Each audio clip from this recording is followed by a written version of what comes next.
Hello Randomizer community. This is a video I wanted to make, a short tutorial on hovering. There already is a tutorial out there by a guy named LOL It's Evan, and it's a pretty good tutorial. I highly encourage you to check it out. I will link to it in the description. I watched that tutorial and I was not able to hover off of that alone, so I wanted to make an additional tutorial with some of the things that helped me, that I picked up while I was trying to learn how to hover, that hopefully might help some other people hover. So here we go. Hopefully I get the hovers that I try in this tutorial video. I'm not going to worry too much about getting perfect hovers because I don't want to do 200 takes, but hopefully I get enough for you to trust me. So we'll see here. And I apologize for my camera quality in advance. You're probably not even going to be able to see my hand move here. There we go. Alright, so that's hovering the Moldorm 2 gap. There's really not a whole lot to talk about there. You just hover. You just do it. But I do want to talk a little bit about holding the controller and how I learned how to hover. So first thing I do is I rotate the controller toward me, or to where the buttons are toward me, they're facing me. And you hold it almost like you would hold like a TV remote if you're channel surfing. Your thumb is going to control the D-pad, so this will take a little bit of practice just to get used to holding the controller like this.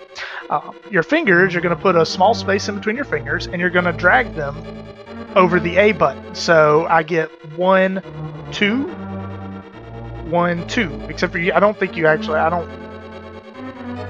actually drag my hand to where it goes off of the A button. You want there to be a small gap in between your hands to where there's a split second in between your fingers where the button isn't pressed. So this finger presses on it, then you move, there's a gap, then this finger presses on it, you move, there's a gap, so on and so forth. This can be difficult to get if you've never done it before. So this was something that I learned, or something that I tried that helped me. This is the cap to a Fisher Space Pen. It is roughly the size of a cigarette. And let's see, I'll try to let me get back to Moldorm 2. I can't remember if I did a save state or not. I put this inside in between my fingers to kind of help out with the spacing, and we'll see that right here if I can get it. Just a little bit of advice if you're going to try to hover Moldorm 2 without defeating Moldorm 2. If he's on this side, you want to be on this side. Well, shoot, maybe not. Yeah, I did save state. Alright. If Moldorm 2 is on the right, you want to be on the left. If Moldorm 2 is on the left, you want to be on the right. I tend to try to get into this corner because it's a little bit difficult for Moldorm to get here. But yeah, so here we go. I got the cap in between my hand.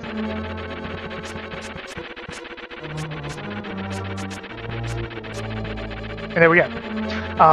The reason why this was easier for me is because it removed one of the variables, right? So when you're learning to hover, there are two variables. Number one is the amount of space you put in between your fingers. Number two is the rhythm that you drag your fingers across the A button. If you put a cap in between your hand, you take out one of those variables, and it allows you to practice solely on the rhythm. As far as rhythm, I don't know that I have a whole lot of advice to give you. It's definitely not as fast as you can go, but it's speedy. Like it's enough to where if you practice it for a long period of time, your wrist will get tired. But that's how I learned to hover. I put a pen cap in between my fingers and used that so to where I didn't have to worry about the spacing, and then I just practiced the rhythm. Once I got the rhythm down, I could drop the pen cap and then start doing it freehand and work on getting that spacing consistent. So with that said, I want to talk about hovering in a couple of locations. The first being Hookshot Cave, because Hookshot has a knack to it. While I'm on my way here, I do want to talk about a couple things. As I say that as I'm here, but the randomizer community seems kind of divided on how useful hovering is. Some people are convinced that there's only a handful of times it comes in handy. Other people will say it's an unfair advantage. It should be banned because it's cheating. I don't know that I would go as far to say like it's an unfair advantage, and I'll tell you why. So to me, this is, aside from the Moldorm 2 skip, if you have a hook shotless scene, aside from the Moldorm 2 skip, this is arguably one of the most valuable uses of the hovers in this cave right here to clear it out. For you to get the maximum value out of this hover, number one, you have to do it perfectly. Number two, your opponent has to make a trip up to Death Mountain solely just to check this cave. That's the maximum value you're going to get out of this hover. If your opponent finds hookshot in the same sphere that, like whatever sphere you're in that's allowing you to hover, if your opponent finds hookshot in the same sphere, then you're actually wasting time because you didn't spend, a few more checks to find the hookshot yourself. Alternatively, if your opponent's able to route in Hookshot Cave, let's say with Turtle Rock later on, whereas you're hovering this and leaving Death Mountain, and then you have to make a trek up here to get Turtle Rock anyways, then you've lost that time because you could have done this with the Hookshot anyways. So there's really only a small percentage chance, if you're able to execute this perfectly, that you're actually going to gain a meaningful time save over your opponent. And of course, all of this still hinges on the fact that you find progression here.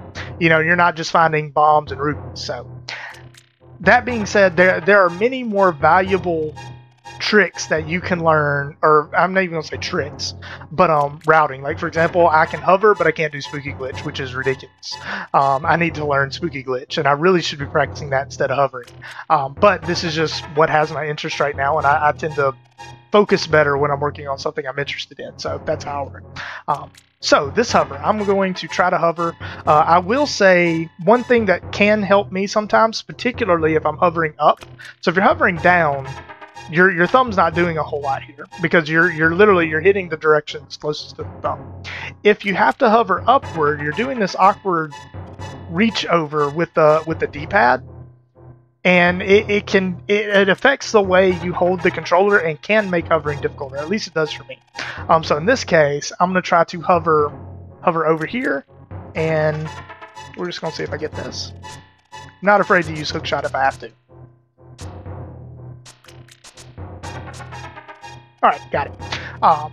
If you're hovering Hookshot Cave, this is technically the way you want to go. Because you're able to, if you go up, you have to hover up to the pot, then you have to hover over to this chest. Whereas if you get here, you can just bonk over. And theoretically I can bonk. I'm going to actually do a save state. Theoretically you can bonk over. Yeah, I missed it. So this bonk is not free, and that's one reason why I wanted to save state right there. If you're not perfectly lined up here and you try to bonk over, you will immediately fall. If you hit that rock or if you hit the chest, you're just going to fall. So this is slightly, I don't want to say it's harder than the hover, but that lineup is actually important. Like you have to you can't just wing that. Like you do need to make sure that you're lined up perfectly. Otherwise you will fall. And then you have to do an extra hover anyways.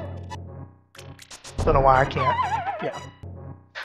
See, I get the hover first try, but this bonk takes me like 3 tries. So, and then once you get that bonk, you're gonna hover over here.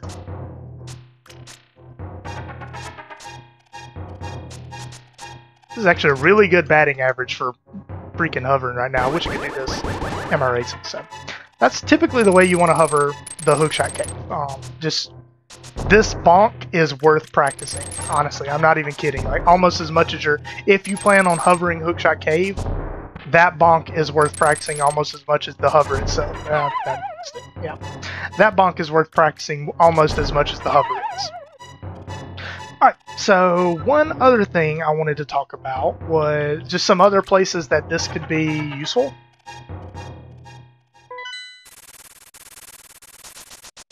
Spectacle Rock. So, and the way this typically works, I don't like to hover this way. I don't like to hover this direction. To me, this is a huge time waste if you mess it up, and it doesn't save enough time to make it worth the risk of messing it up. However, I have no issues hovering the other way. There's a very little risk involved here. But especially in V30, this is a hint tile, so most people kind of check this blindly anyways. They read the hint tile, and then if you can hover back. I can't believe I'm hitting all these hovers. It's actually insane. I never hover this well whenever I'm doing my races. But yeah, that's a really useful hover because then you just come out here and you don't have to worry about climbing Spectacle Rock again. You can just go to the portal, jump down here and do your hookshot stuff. Whatever you came up to Death Mountain for, but that's a really useful one. Other uses of the hover. You might have seen Andy hover this room. I highly advise against it. This just is not worth it. It's way more valuable, and I'll try to do this, but well, no, I gotta wait for the fireball, which is one of the reasons why this is a trash room to hover in. Number one, you're hitting a diagonal, which makes it like doubly hard. So I barely got it there, but hitting the diagonal is not easy, and you have to worry about this fire bar. You are much better off just learning the bomb jump. The bomb jump here is way, cannot emphasize it enough. The bomb jump is way more valuable than being able to hover in this room. Let's see, where else? Pretty much anywhere you can bomb jump in Ice Palace. Like, honestly, just learn the bomb jumps. They're not that bad. I mean, there are tons of places where you can hover here. The Freezor room is one of them. But this bomb jump is stupid easy. You could also do it in the... Well, you gotta get rid of these guys first. You could hover this chest, but if you fall, you have to do the iced tea room and all this other stuff, so there you don't get a second try on that one. So depending on what your plans are in Ice Palace, that's not a very forgiving hover. And honestly, it's not even... I think the bomb jump might actually be quicker than hovering there anyways. You can hover the... I don't really have a save state close to it, but you can hover the Jelly Room in Ice Palace. But that is... Honestly, that's a bomb jump you probably need to learn anyways. The bomb jumps in Ice Palace are super easy to do, and they're super valuable to do, so just go ahead and learn them. As far as bomb jumps, I think that's about it. Just, I can't remember if I said it or not, but I'll go ahead and re-emphasize it. Hovering is a double-edged sword because for you to actually get value out of this, it has to be a very specific situation against your opponent. If your opponent comes back up here with hookshot, they're going to clear this room faster than you. The only time you're really saving is whatever time you're able to save, like the time it takes them to climb back up Death Mountain. That's really all the time you're saving on your opponent. So if you are good at hovering and you're comfortable in your hovering, feel free to give this a try. But if it's like, I don't know, if it's your first time ever trying hovering and you're just in this cave, I would not, I mean, literally, like, my thought would be, oops, I messed it up, I'm out. Like, do not waste time trying to hover if you're not comfortable with it, if you're not good at it. It's just not worth the time. Even if you find progression, if it takes you, you know, I mean, let's say, I don't know, bow would be huge, but if it's something like Cane of Samaria, that may not even be that big of a deal, you know, when you find it. It may take a while for you to even realize the advantage that you may have found in Hookshot Cave. So don't get too caught up on hovering. Like I said, there are many more things that you can do that are worth your time, but nevertheless, in case someone found this useful, I want to go ahead and make this tutorial. Hopefully you guys find this useful. Maybe even some of you learn how to hover. I appreciate it, and maybe I'll catch you on a race one day.